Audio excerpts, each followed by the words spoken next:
Hi. My devotion today is entitled Ageless in Older Age. And the scripture lesson is taken from Job chapter 12, verse 12. And it says, "Is wisdom with the aged, and understanding in length of days?" I ran into a book by a writer I've read most of my adult life. His latest book I snapped off the shelf and is entitled Ageless Soul by Thomas Moore. The book is a reflection of his journey into older age. Thomas Moore has lived an amazing life.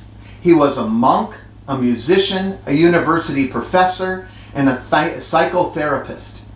He has taken his life journey on the wild ride. And while his life is not over, it is in his twilight. I look forward to wading into Thomas Moore's literary world. From a cursory skim, I believe Moore is going to discuss a number of issues facing older folks. And I would be very surprised if he doesn't address the reality that as we age, not only are we given fewer opportunities, or worse, that things are taken away from us almost every day, but that we lose the respect we previously experienced. Thomas Moore has done so many amazing things in his life. So it has to be frustrating not having the same opportunities at his disposal. Since I've read only a little bit of this book so far, I need to make a leap into my own thoughts. Advancing age should be its own form of spirituality.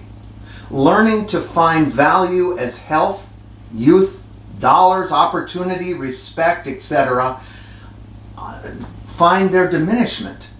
And that is a spiritual matter. Learning to face the reality of one's own mortality is a spiritual issue. Today, think about your own aging process.